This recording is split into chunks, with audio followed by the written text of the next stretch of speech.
Versus Stemwedel. Step forward, please. 22-year-old student Christian Sanchez is suing his ex-fiancée, 23-year-old Amy Stemwedel, for money he claims she owed him when they broke up. Amy says he tried to blackmail her with a nude photo. You were together for how many years? About a year and a half. That's right.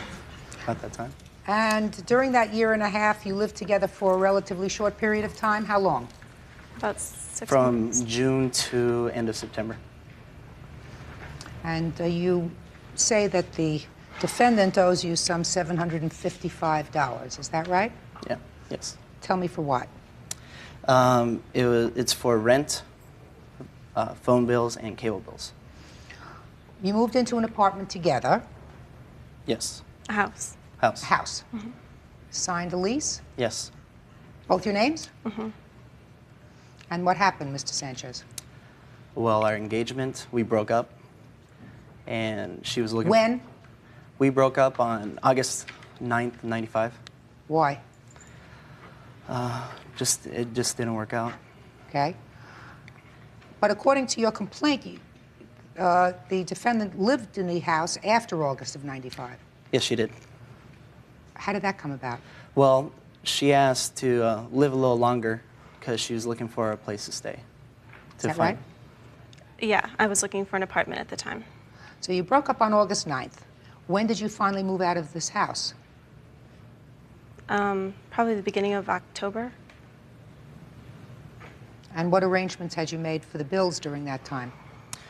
We arranged that she asked, like, she knew that she owed me money. And she, Don't tell me what she knew. What conversation did you have? how to arrange the monthly installment. She wanted to pay by monthly installments what she owed me. What did she owe you for? The rent, the phone, and the cable bills. You mean from August 9th until the beginning of October? That's 2 months. It started from May 26, '95, when she started accruing a debt to me. Is that right?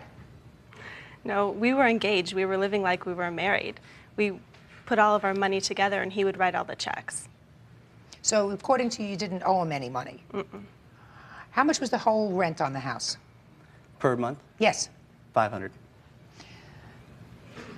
Well, for the time that you lived there after you broke your engagement and you were looking for a place to live, were you paying him rent?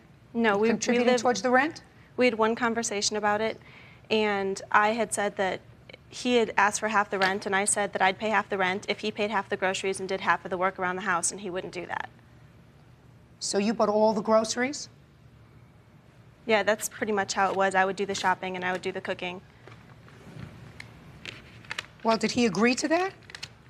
Did he agree that you would just do the work around the house in exchange for your share of rent? Did he say that's okay?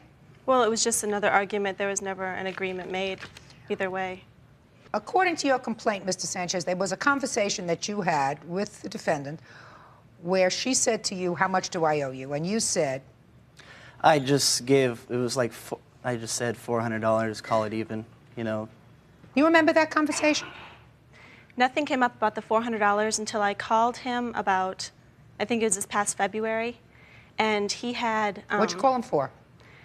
He had a picture of me that I wanted back. And when I asked for the picture, he said, well, you can have the picture if you give me $400. Just a picture that I assume that you wouldn't like around. Right. Did you get your picture back? I did get the picture, but I don't know that he doesn't have copies or didn't show everyone in his fraternity. You'll never know, but you got your picture back. I got the picture back. Okay. You didn't do anything like that, No. sir, did you? No. Okay. Ms. Stemwedel, can you prove to me what monies you contributed to the house during the months of August, September, those 2 months? Can you? No, I kept no records of that. I didn't think that it was really necessary.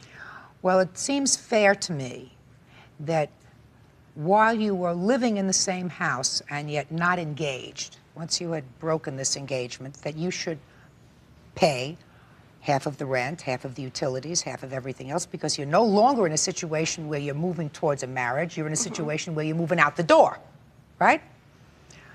So give me some idea of what you say you contributed during this 2-month period. Well, while I was going to school, I was a nanny, and I probably brought in $150 or $200 a week, and that, I'd say 100 of it would go towards the bills that we were paying together. Do you remember her giving you any money during this period, sir? She didn't give me anything. She gave you no money. No money. And could you prove that you gave him any money? No, I would have no proof of it, because a lot of times being a nanny, I'd be paid in cash too. I think it's only reasonable. Your initial agreement, according to you, was $400.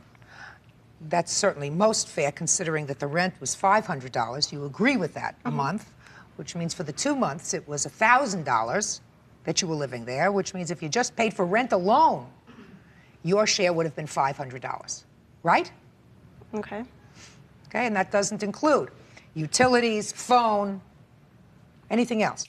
Now, during that time, if you bought groceries, it certainly didn't come to that kind of money. Your oral contract, which I believe was for $400, so it's very easy. Judgment in this case is for the plaintiff in the amount of $400. Thank you. Okay. All right, so excuse you may step out the back to the right. Who's on Dersawa versus Dersawa? Step forward, please. 67-year-old retired machinist Max Dershua is suing his son, Max Jr., 42, because he removed his father's guns from his home. He's asking for attorney fees he paid to get the guns back. Order. All rise.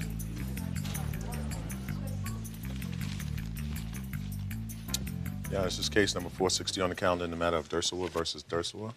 Parties have been sworn in, Judge. You may be seated. Ma'am, have a seat, please. Are you Mrs. Dersawa? Yes, I am. Mr. Dersawa, do you think your son loves you? I don't know. Let me tell you what he says. Your papers indicate that your son removed some guns from your house that were your guns, Yes. correct? Yes. Your son says that he removed the guns from your house because he was concerned about you and concerned for his mother. Yes. Do you think he had reason to be concerned? Yes, I certainly do. Why were you concerned about your father's safety and your mother's safety? Both of them. There have been very violent fights between the two of them, several 911 calls. My father had 2 strokes. My mom had 1. During that time, there were 3 suicide attempts by my father. I had just learned of it, that that's what the events were on the 3rd one, and I removed the guns at that time. After I removed the guns, a 4th attempt was made, where he attempted also to take my mom with him, as he put it. How? She went to make a 911 call because she found him in the car. He had stabbed himself in the arm. And this was on my birthday. And she went to make the 911 call, and he grabbed her, put her on the ground, throttled her throat, and said he was going to take her with him. And how long ago was that? That was about 3.5 years ago. And your parents are separated Yes. since? During that time is when he asked for the weapons back, was right when they started separation. And I asked him, I said, Dad, I don't want to give them back to you. What do you need them for? And he said that he needed them for the money. I told him I would be glad to purchase them from him at that time. He said he was not interested in me having the firearms and was going to do anything he could to get me free of them. Mr. Dersawa, Yes. Senior, is everything that your son says so far accurate? Yes, it is. Don't you think he did the smart thing by removing the guns? Yes, I certainly do think that he did the right thing, and I thanked him very much for taking on the responsibility of removing the guns from the house. But what do you want now, sir? I asked for the guns to be returned to me, Why do you and need... he refused to return the guns to me, and I told him at that time that they were my personal property. They did not belong to him or anybody else except me, and that I wanted them back. What do you want them for? I originally wanted them back to hang on the wall as mementos of my childhood. And since then, I was flexible and had second thoughts, and I thought, jeepers, I'm in fairly good health. I'm in good frame of mind, and there's no reason why I should not have the guns. And I told him to return them to me. They are my personal property, and when I thanked you for them, that didn't mean that you could keep them for the rest of your life. They are mine, and I want them, and I want you to return them to me. And if you don't return them to me, I am going to take you to court. If it costs me a lot of money in attorney's fees, I am going to expect you to reimburse me the attorney fees that it costs me to get the guns back. And he didn't listen to me, I don't think. He seems like a pretty responsible young man that you raised, and a very nice young man. You had any difficulty with him before? Huh? Yes, many times. Okay. As an adult, sir, Yeah. how old are you? I'm 42 years old, Married or single? married. You have children? No. Are you employed? Yes. What kind of- Self-employed. I'm a photographer and hairstylist. You remain close with your mother? Yes. Is that right? I would like to say one thing, that it seems to me when my husband is angry at me, he tries to take it out on him because he knows how close we are. How many children do you have? I have two, Tim and Max Dursaway. Are you the older brother? Yes. Where are the guns now? The guns are at a friend of the family's house. You put a value in your complaint on these guns of $500. Yes. None of us live forever, Mr. Dershowitz. What did you suppose would happen to these guns when you were no longer here? I really couldn't care less. Well, that's a good attitude. I mean, it really is a good attitude. I hope they're safe, and I hope that if anybody does get them, that they are in as good a shape as I believe that they are at the present time. Did you at one time have issued against you by any court an order of protection or a restraining order with regard to your wife? Yes, And when was that? most of last year. At the same time that he requested the guns back from me. Okay. Does anybody have a copy of this restraining order? I do. May I see it, please? How long were you and your wife married? It'll be 43 years, I can tell you, June 10th, this year. And I'm still going to be married on June 10th, if I'm alive. Have there been divorce proceedings filed? No, we both agreed to a separation. However, we agreed to a separation a long time ago, and she decided, for some reason or another, that she would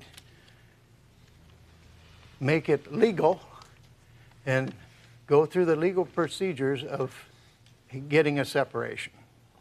So she hired an attorney, and then I hired an attorney to protect my rights, because at that time she told me that she was going to take everything she could get. Are you living alone now, sir? Yes. Do you see your other son? Do you visit with your other son? Well, when I get an opportunity. Where does he live? He lives in Riverside. That's not so far away. You have grandchildren? Yes, 2 grandchildren. Do you visit with them? Yes, usually they come down to the house where I'm living, and it's so short visit, I hardly even know that they've been there. Mr. Dershowitz, I am, quite frankly, sir, sympathetic with your position to this extent. What you're saying to me is, I'm a grown-up, I'm an adult, I have all my faculties about me, and I don't want my children to start to make decisions for me about what's good and what's bad. Is that what you're saying? Yes, perfect. On the other side of that coin, sir, I am really most sympathetic with your son. Because if he were the one who returned these guns to you, and you used one of these guns either to harm yourself or to harm his mother, his life's over. Do you understand that? Yes, I do. His life is over. Yes. And I don't think any parent would want that for their child. I mean, if you came here, Mr. Dershowitz, and said to me, I've never done anything to suggest to my son that I would harm myself or harm his mother, and he really has no basis to be concerned about these guns that are mine, I would feel very differently, sir. But that's not the case. You have attached a financial amount of money in your lawsuit. Yes. You are suing for money. And I will feel more comfortable. So put the burden on me so that maybe you can make friends with your son again. I am going to give you a judgment for the money.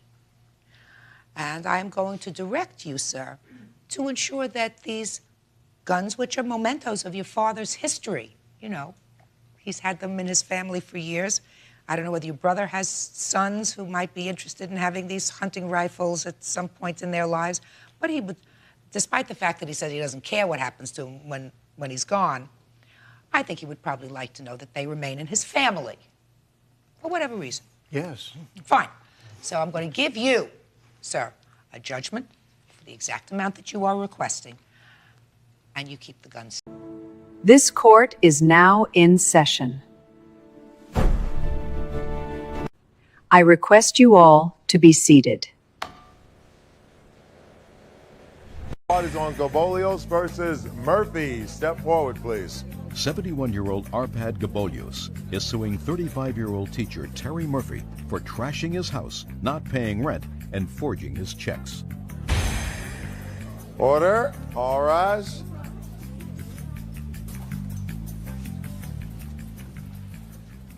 Now, this is case number 659 on the calendar in the matter of Gabolios versus Murphy. Parties have been sworn in, Judge. You may be seated. Mr. Gabolios, Yes, you own a home here in California? Yes, I do.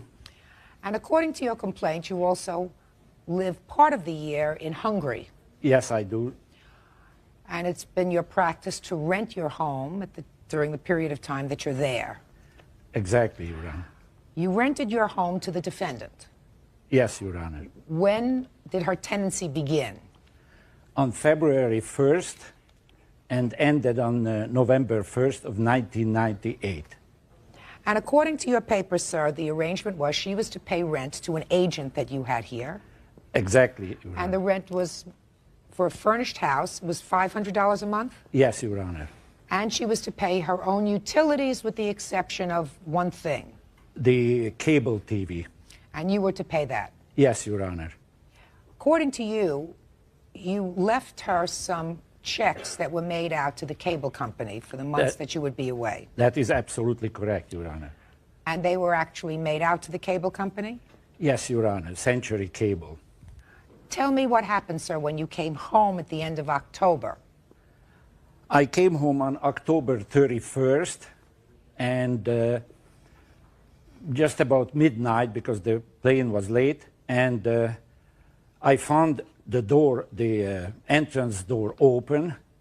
Most every light was on, and the whole house was a mess, and my bedroom, the master bedroom, was broken into.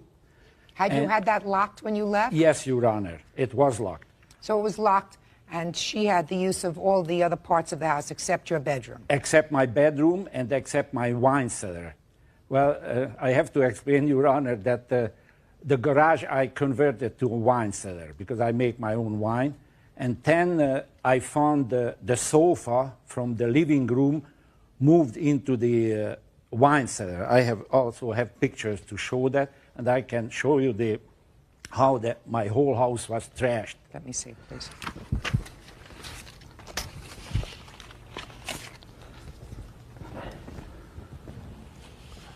On one of those pictures, you can see the barrels, the wine barrels, and the sofa in front.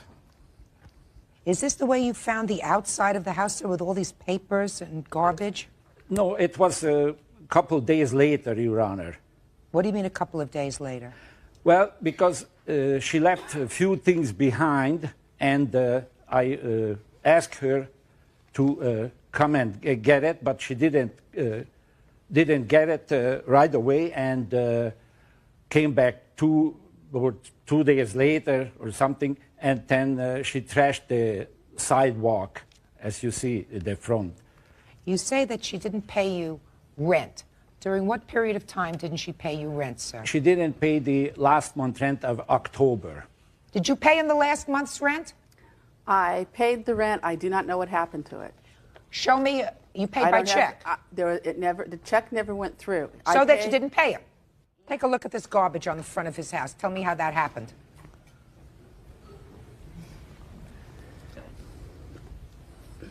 It happened because he came home, locked me out of the house, and threw all my belongings out of the house. That night, I had the police come and a locksmith to let me in. And the police told him he was responsible for any belongings of mine that were destroyed, lost, or damaged. Why did you trash the front of that house? I had to come over for 5 days in a row and go through the trash, go through the garbage in order to get my belongings out of the garbage. Is that the reason that you're telling me that the front of his house looks like that? Yes. Okay. So, I have $500 that you owe him for the last month's rent. Now, he says that you forged some checks. Show me, sir. Yes, Your Honor.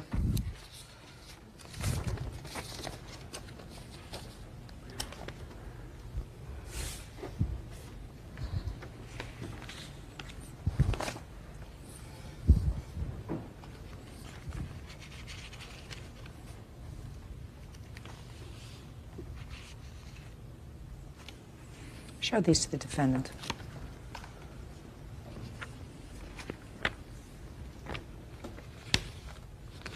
Did you change the payee on those checks? Yes, I did, Your Honor. May I explain? Sure. When I came, Your Honor, he had somebody in there a short period of time. He wasn't going to rent to me, and then something happened between them. I came in, I paid a deposit on January 20th. I moved in on February 7th. Because of the short length of time, he said, I've got to find somebody, I'm leaving. He left the next day on the 8th. So I was to pay for the electricity, the telephone, and he was paying the rest of the utilities. That was the verbal contract. I do not have that in writing. In April, I came home one day and the water was turned off. I had no idea why. I called up the water company. They said, Mr. Gabolis hasn't paid for the water. So then I put the water in my name. In October, all of a sudden I come home, the gas is off. If I was to put them in my name, or if it was to be changed, he didn't stop them. I was unaware that they were supposed to be in my name. So I took the checks that he had given for the cable, and I paid the bills that I thought he was supposed to be paying. You can't do that. You can't do that. That's forgery. Judge Judy will continue in a moment. I'm talking. Real people. Judge Judy. Arpad Gabolios claims Terry Murphy trashed his house, didn't pay rent, and forged his name on his checks. Terry is countersuing for her security deposit. He gave you checks made out to a cable company, and you changed it to Southern California Edison, California Water. What's GTE? The telephone company. Telephone company, $285 in October. You were living there since February. He didn't have a phone bill for $285. Telephone. So you have an excuse for the telephone bill too? At that point, I was tired of being harassed and having things turned off and having people come into my house without my permission. And yes, I got angry, and it wasn't the correct thing to do. It sure wasn't. $285 for the phone, $72 for water, and $139.47 for Con Edison in October.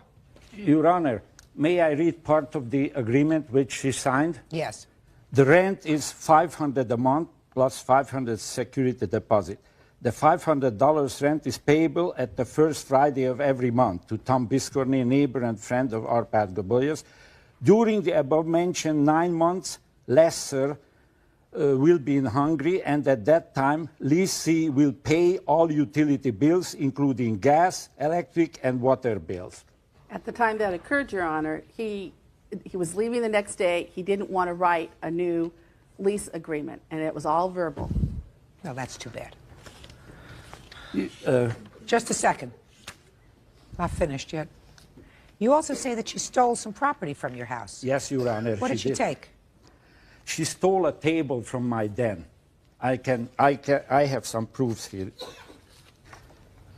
This is, she left the 4 chairs and the leaf, the middle of that, and it shows even the... Where's his table? I have no idea, Your Honor. I didn't take his table. Other people had access to that house and came into the house without my permission and without notifying me. And there were people he gave the keys to. Where did you go on October 31st when he came home? He came home, and I absolutely believe him, that the front door was open, that all the lights were on. Where had you gone that evening? I had gone, it was a 3-day weekend. I'd gone out for the weekend. I didn't know he was coming home. Just a second. So you went away from the weekend, you left the door unlocked. No, I didn't, Your Honor. And you left the door unlocked, and you left all the... Oh, he's telling me the truth. There's no question in my mind about that. What was the value of this table? About $700. Show me.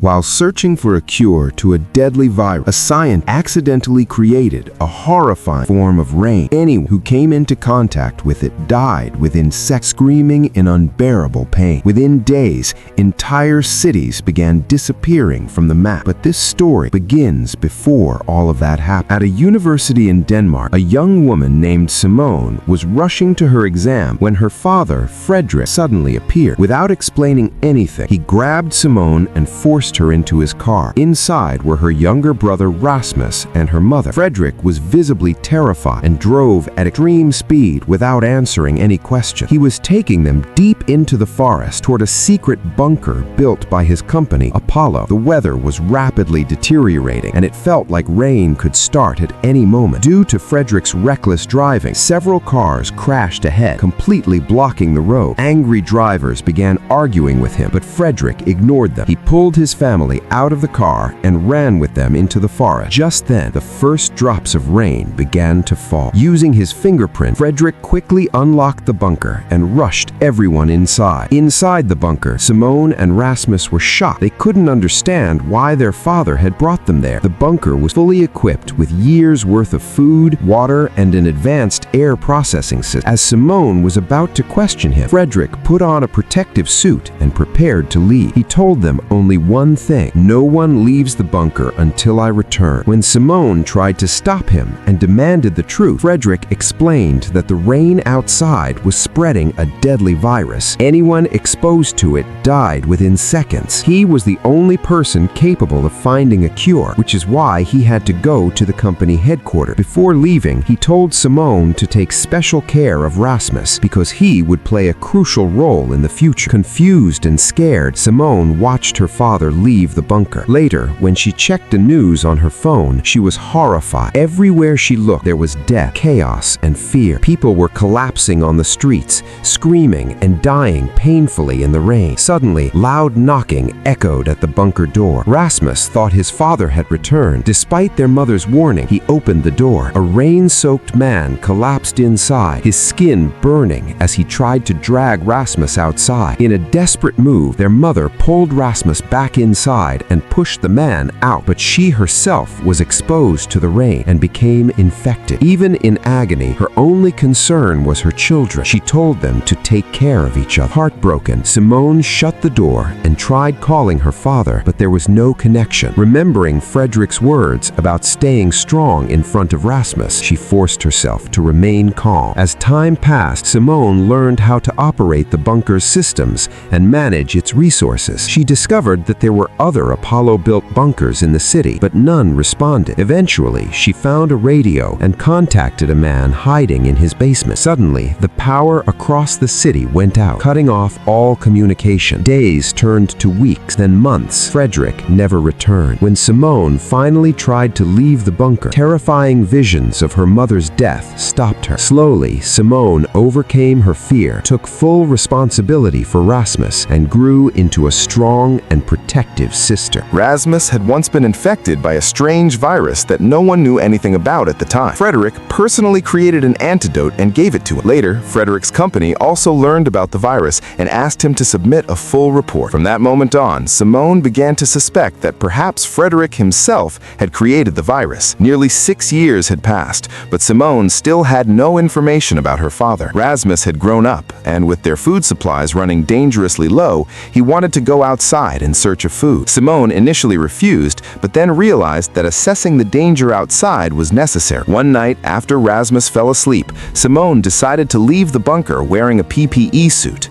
As soon as she stepped outside, terrifying visions of her mother appeared again, but this time she controlled herself and moved forward. She soon saw that her mother's body had turned into nothing more than a skeleton. A deer stood nearby as Simone continued forward. On the road, several cars lay abandoned and damaged, while dense forests had taken over the surroundings. Ignoring everything else, she focused on her mission and reached the hospital where survivors had once been kept safe. Despite calling out multiple times, there was no response. When Simone entered the building, she was met with total devastation. Everything was destroyed, and dead bodies were scattered across the floor. Suddenly, a wolf appeared in front of her. Terrified, Simone ran into a nearby room and hid to save her life. After some time, when everything became quiet, she slowly came out and made her way back to the bunker. Once there, she immediately told Rasmus that the situation outside had become far worse than before. She explained that if they wanted to survive, they would have to leave this bunker and find another one somewhere within the city. Hearing this, Rasmus decided to go with Simone the very next day to search for a new bunker. They prepared to leave the following day and went to sleep. But late at night, something went terribly wrong. The oxygen level inside the bunker began to drop rapidly, and neither of them noticed. Within minutes, Simone collapsed due to lack of oxygen. Fortunately, Rasmus heard the sound of the alarms in time. He quickly woke Simone up and carried her out of the bunker. They were now outside without PPE suits. Surprisingly, neither of them felt any discomfort. It was clear they could now survive outside without protective gear. But suddenly, a group of people surrounded them at gunpoint. These were the same people who had seen Simone wandering outside earlier. When she returned to the bunker, they had deliberately shut off the oxygen supply to take them hostage and steal their food supplies. The group locked Simone and Rasmus inside a room at gunpoint and began searching the bunker for food and supplies. However, Simone and Rasmus had already run out of rations, so the group found nothing. Furious, their leader Martin decided to leave them locked inside, which would have meant certain death. To survive, Simone wrote on a glass that she knew where food supplies could be found. After writing this, she deliberately destroyed the panel that contained the map of other bunkers. Now Martin had no choice. If he wanted food, he would have to free Simone and Rasmus, because the locations of the other bunkers existed only in Simone's memory. As Martin looked at Simone, he was reminded of his past. He had once been a soldier ordered to guard a bridge and prevent anyone from leaving the city so the infection would not spread. One day during duty, he saw a woman carrying her child trying to escape beneath the bridge. Martin fired warning shots into the air, but she did not stop. She courageously made it out of the city. Showing mercy, Martin chose not to shoot her. Later, his fellow soldiers called him to a nearby tent. There, he learned that the woman he had spared was infected, and after she left, many people in the camp died from the virus.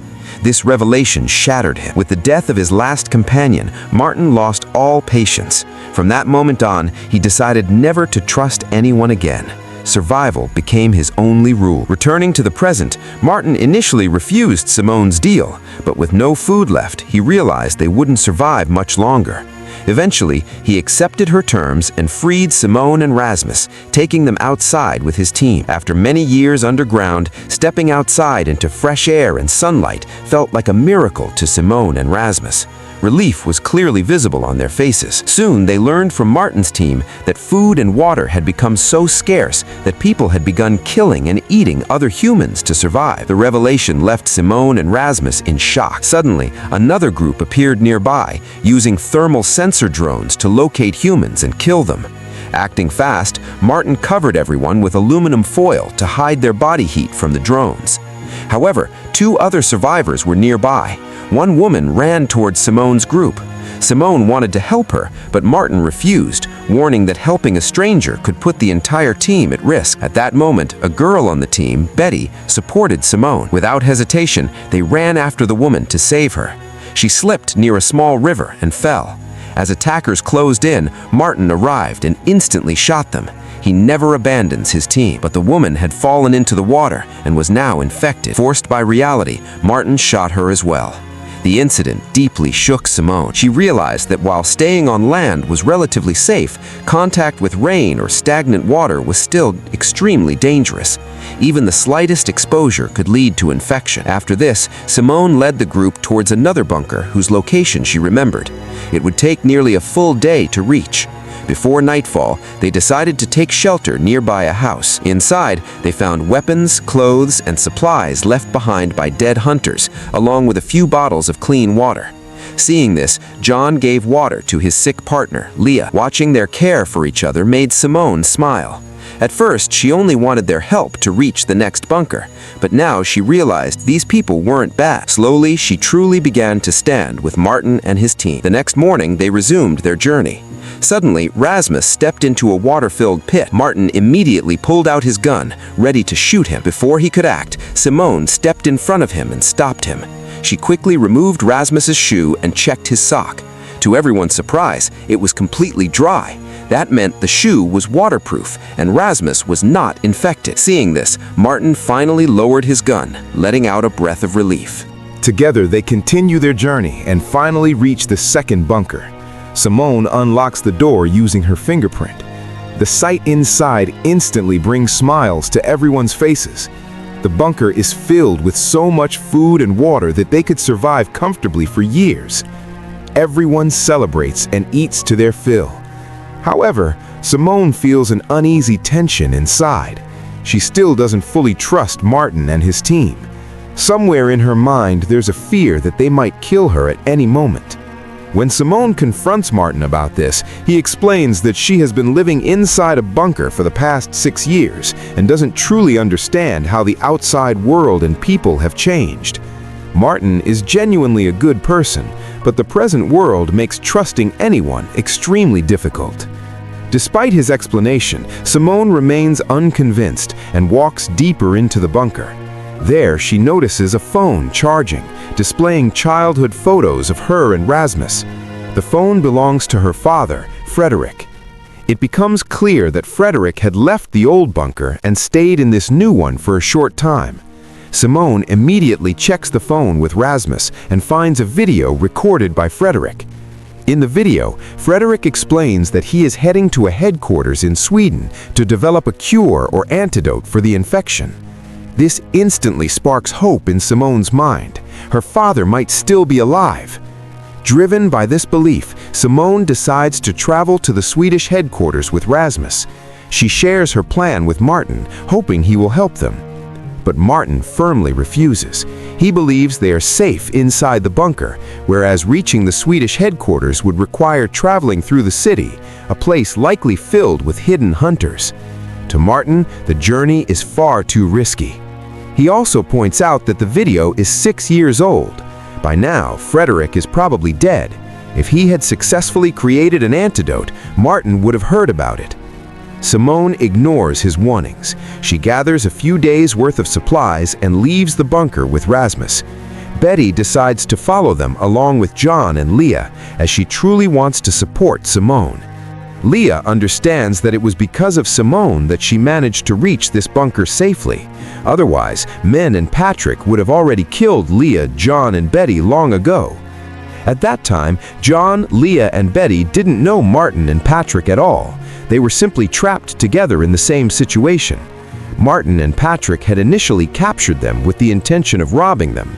To save her life, Betty revealed the location of a hidden safe house where she had stored food for many days. Martin took all 5 of them to that place. There, they shared a meal together, and slowly a bond began to form among them. Being together actually started to feel good. That night, Betty asked Martin to provide protection for them. Martin agreed, and from that day onward, they all stayed together. In the present timeline, Simone and Rasmus had no idea that John, Leah, and Betty were following them. As they approached the city, they came across a bus blocking the road ahead. Exhausted, the two decided to rest inside the bus for a while. After some time, they noticed shadows of people moving outside. Frozen with fear, they waited, only to realize it was Betty, John, and Leah. Simone felt relieved and happy to see them. She suggested they return to the bunker for safety, but but all three decided they wanted to stay with Simone instead. They reached a nearby spot that seemed relatively safe and began eating. Suddenly, a large group of hunters appeared, forcing them to flee immediately. While running, Simone became separated from the others and reached a fence along the road. The fence was covered with posters of missing people. Seeing them deeply saddened her. On the other side of the fence, she noticed a small child standing completely alone. Rain was about to start very soon. What will happen to them now? Will they manage to reach a safe place before the rain begins? To find out, make sure to like and subscribe. See you in the next video.